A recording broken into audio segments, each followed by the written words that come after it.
You are listening to Shameless Stories, and I'm Nicola Humber, founder of the Unbound Press, soul-led publishing company for magical women writing world-changing books. And we are delighted to be the sponsor of this podcast.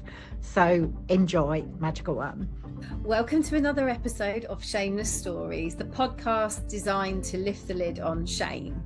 And we are joined this week by the magical Adele, who actually lives locally to me. I'm loving this because there's a little bit of shame around that story, but I'll talk about that in a second. But Adele, I'm so grateful that you've joined me today. Do you want to tell the listeners what you do and how you support people? Oh gosh. Well, first of all, thank you so much for having me. I'm loving this podcast and this adventure that you're doing. I think it's such a beautiful way to get people to talk about all these like the shame and how they're overcoming it and stuff. So I think it's a beautiful subject. So thank you. What do I do? So brilliant question. If I go back to the corporate world, my background is payroll, and then my last thing was project manager. So I was a project manager within the corporate world, but I gave that up 6 years ago, and I now use those skills to build a holistic community. So I set up a holistic community 3 years ago from my home, and it's just grown, and it's now we've got a platform that I use to help bring holistic businesses, practitioners, therapists all together, and I basically use the skills from the corporate world as a project manager into this holistic world. So it's really lovely to see the skills that I picked up from the corporate world being transferable to help holistic businesses. So my main focus is really just to bring holistic businesses together, to build a support group, and through that community we also run events to allow holistic businesses to showcase what they do. So they might offer therapies, they might offer talks, but it's actually a gathering run by a community. So I used to run these myself, but now I'm bringing the community in to run it together as a community, because a lot of effort goes into it. And I think when you run it as a community, it's just a beautiful way of supporting what each other offers.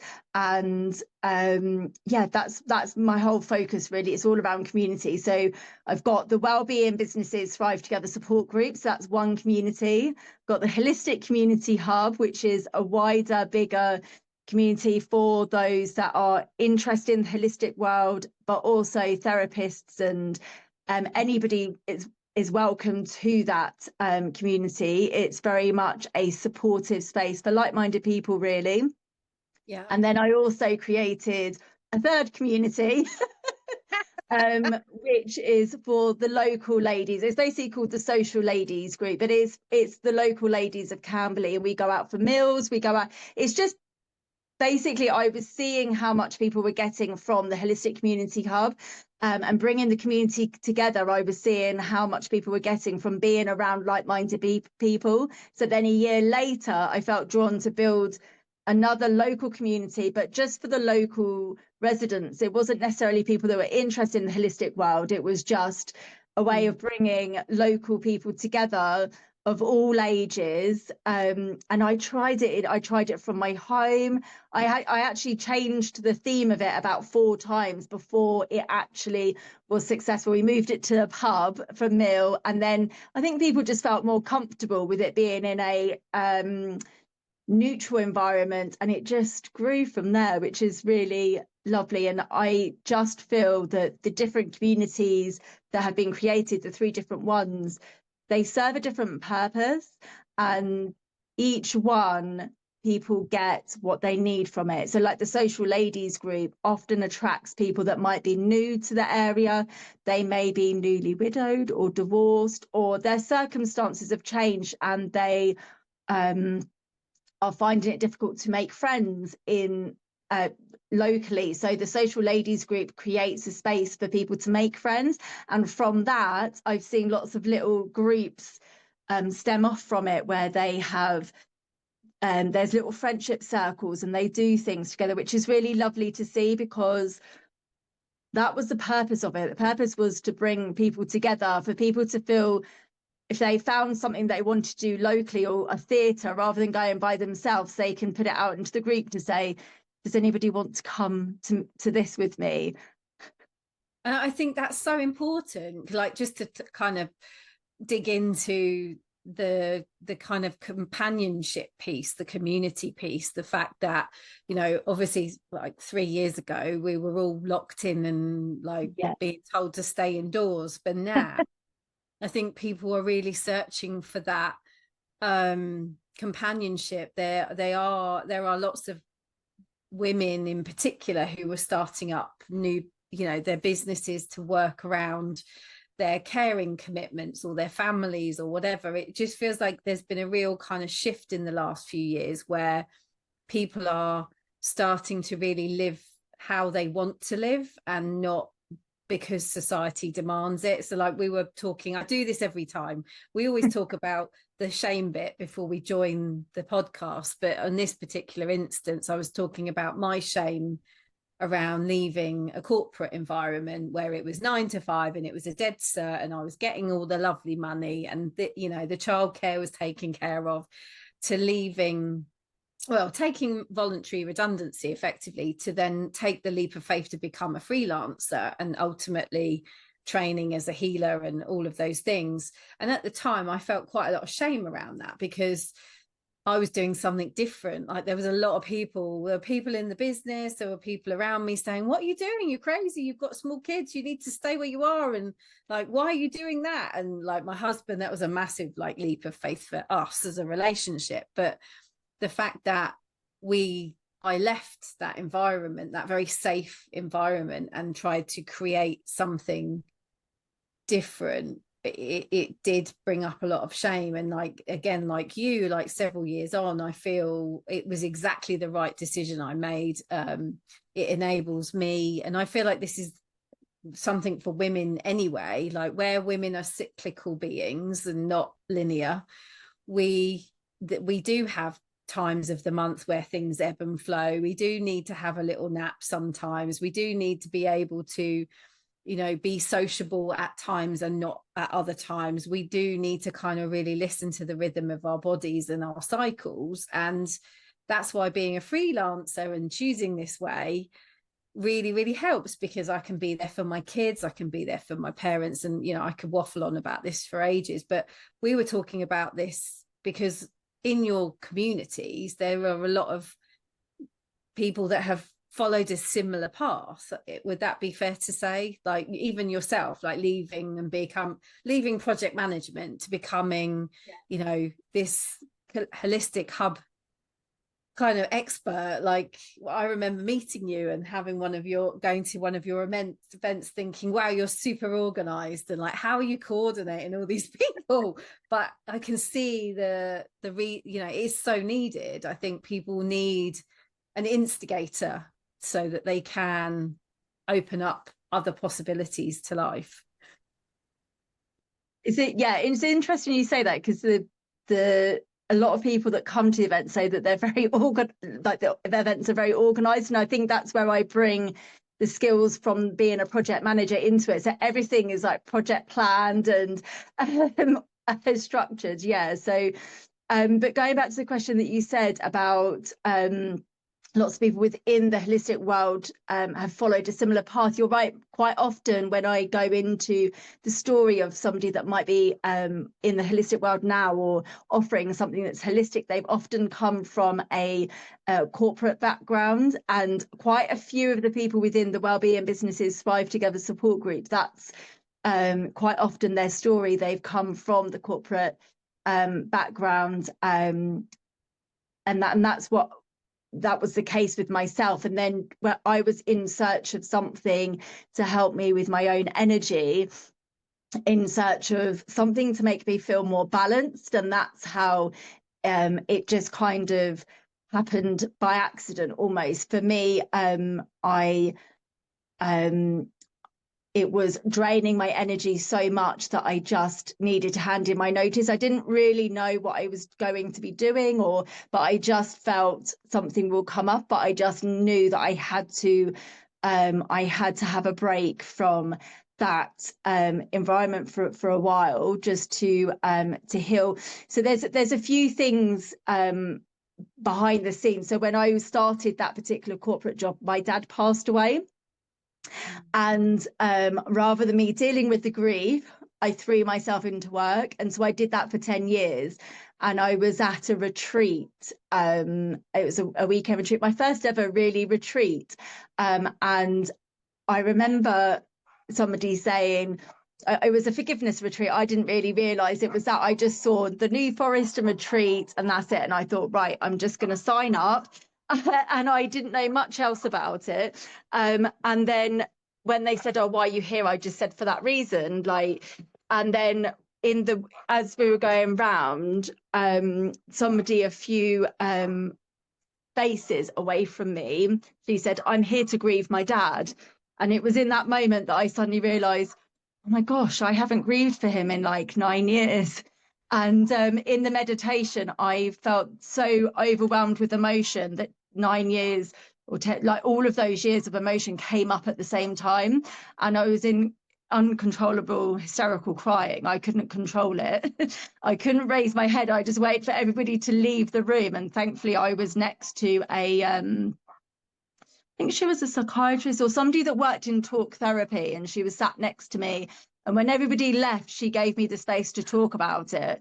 And I feel so that was like where it started, me being able to heal and start that grieving process. But I feel that it really, I was able to dig deeper when I left the corporate world, because I had full-time energy and time to focus on myself, to work on all of these emotions that I had just been pushing down and not dealing with. So going back to when you were saying about the shame, I was fighting for the first 2 years of me not being in the corporate world. I was fighting the shame, fighting against the shame of I should be working full time. I shouldn't be I should be in a 9 to 5, Monday to Friday, fighting with that. And then on the other side, take this time to heal. This is your moment to heal. Like, you're not going to get a moment like this where you'll be able to really dig deep and to heal. So I was fighting against the two. So much so that I actually trained to become a chakra dancer. And chakra dance and creative meditation teacher, and I did all of these different courses, and I was holding space for people to heal and stuff through these chakra dance classes. But quite often when I was running the sessions, the money that was coming in was just covering the venue. It wasn't, so rather than me using that time to really dig deep with myself, I then created this space for me to think, well, if I hold this space for others and do the chakra dance, I was still healing. But I think that it took me a while to get over that shame of not being in a corporate world, because I grew up with both my parents working full time, being very hard workers. And so for me to give that up, I felt a lot of shame around it. And even though we did have Airbnb people staying with us, that money covered the money I was getting in the corporate world. So the money through Airbnb was covering what we were needing, what I had in the corporate world. But I still felt shame that I wasn't working. And it wasn't just the shame for me, but it was also from other, like what other people were saying. If that makes sense. Like, it was more, I don't know, just it's, if somebody doesn't work 40 hours a week, it's classed as part-time, but yet people don't consider that actually running a house, or especially people with family, like I don't have a young family, but those with young families, I think it's too much to be doing that and working full-time as well, and to keep everything in balance, it's a lot. I just feel, so when you were saying about shame, I feel that does come up a lot, definitely. Yeah, definitely. I mean, it's where, like you're saying, it's I do wonder sometimes, like looking, I mean, I work within the realms of the kids being at school, for example, but I also felt that shame. Like, I remember when I worked in my corporate environment, the business I worked for was a technology company that did video conferencing. And it was really funny, like my family and my husband, are you off today? no, I'm working from home. You know, I'm sat here speaking to Germany and Russia and France, and we're all on video calls. And it was quite interesting because now it's a complete shift because we had the pandemic, everything went onto video. It's kind of like the PR dream that I would have been having like years ago. But ultimately, it was an opportunity for people to see we could live differently. And I think that was a massive kind of wake up call to people to, you know, you can live differently. You don't have to, yes, you don't have to leave your house. But as an introvert myself, this is the bit where I also feel shame around, you know, you're creating this amazing community and it actually takes guts to put yourself out there and bring people together and do it in a really confident kind of way, showing up all the time. And I think entrepreneurs, single business owners, people that are trying to make something, we have our peaks and troughs. We have our days where I don't want to do anything, I just want to nap or watch Netflix. And then there are other days when we feel really fired up. And I don't know about you, but I often feel fired up when I've spoken to somebody who's doing really cool stuff. And you know, I know that that is something that you bring to your support group.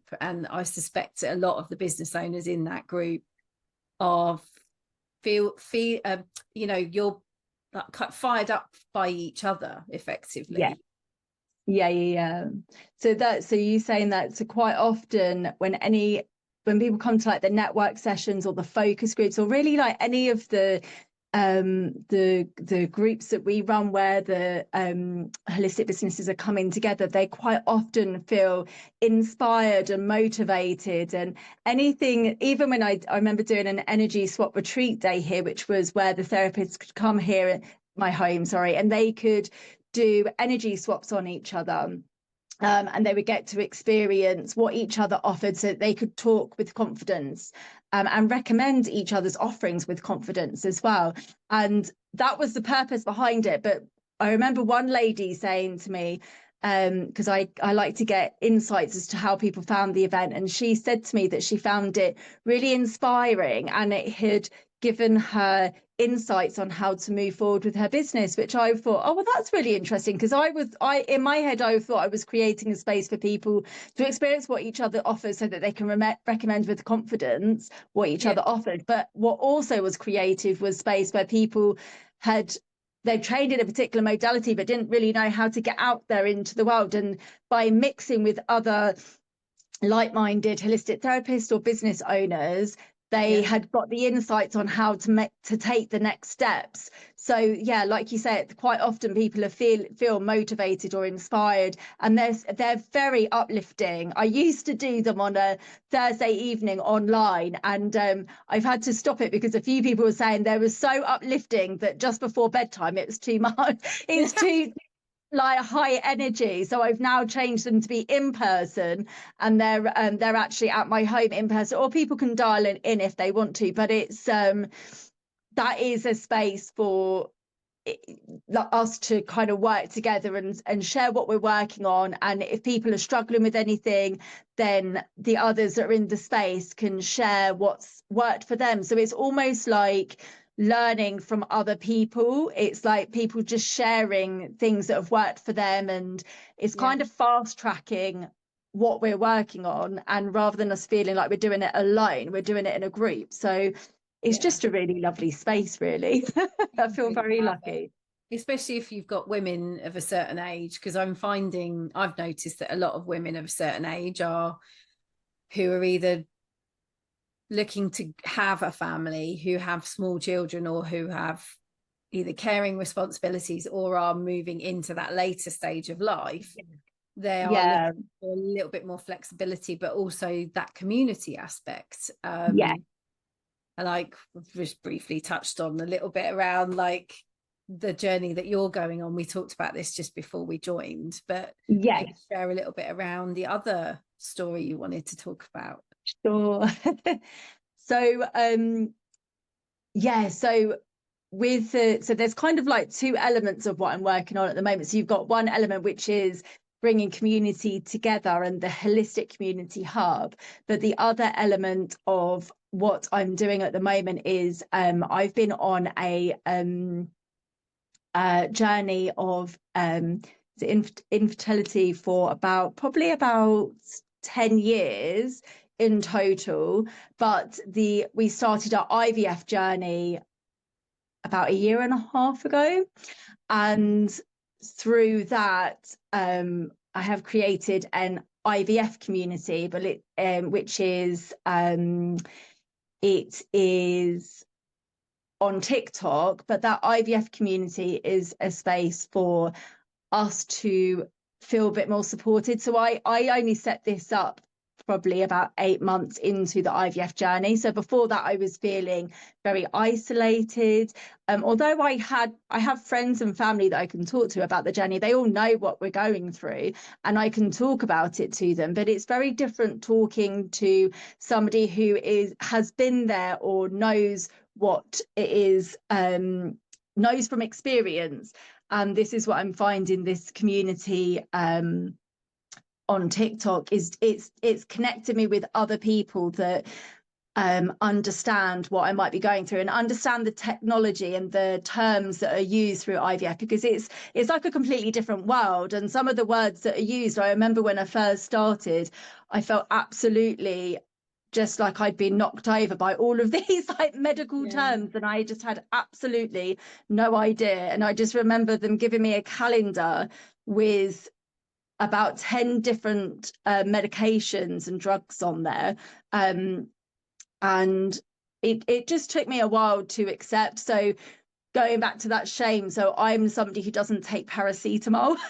I don't take drugs, I don't take medication. I just see it through with herbs or where possible, just work through it myself. So that I had to overdress a shame for me taking the medication for the IVF. So there is a medical reason for us going down that journey. That's why we are going down that route. Cool. So then I had to accept that for me to be able to do this, I need to take all of these medication. And I remember the first time the medication turned up, it turned up in this huge, massive, I would say box, but actually there was 3 boxes. And I remember when it turned up and it was on my kitchen side, and I just wanted to burst into tears because I was like, what am I doing with 3 boxes of medication? This is just for 1 month. So I felt it. So you talk about shame. I had to overcome that feeling of shame over taking the medication. And not just that, there was just lots of different processes that the overcoming the shame of needing to take this medication, overcoming the shame of that my body can't do it naturally, overcoming the shame of not starting the IVF journey earlier when I should have done. So there was a lot of energy I was holding on to in my womb space that I didn't realize I was holding on to it until I started to do womb healing. And it was then when I started to do womb healing on myself that I started to realize that I had been holding on to a lot of energy there. And rather than holding on to this resentment of why hasn't it happened yet, because I'm over 40 now. So there's that feeling shame of me not doing it earlier and it not happening before now and all of that stuff. And when I started to breathe in the energy of self-love and compassion towards my womb, things feel lighter, they feel different there. And it actually led me to a course I'm doing at the moment, which is called Womb Healing Diploma, which will eventually allow me to hold a space which is called a sacred space for womb healing practices.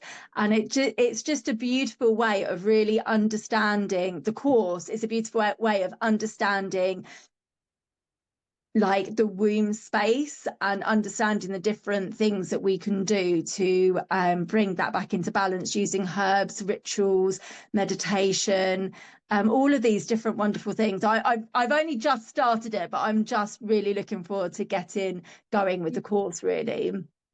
And I mean, that's what I love about this podcast is that people, they make decisions based on they can choose to sit in the shame, or you can choose to move through it and try and do something positive with it. And the fact that you are going through this process right now, and you are aware of some of the stories that you've carried, and that womb healing is so very powerful. I remember going to an event myself it was about 8 years ago now, and we did womb healing there, and it was just after I'd had my girls. So I think the work, it can be so deep and so needed. It's just not widely spoken about, which again, I'm really grateful for you to coming on and talking about it, because this is where people can, other listeners might be going through similar situations who may have never heard of womb healing. And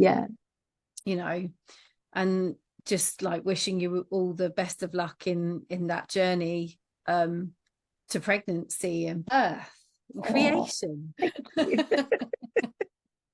But Thank you. these things, like you say, it's all in divine timing, isn't it? I guess there's kind of things you need to work through to get to where you are. So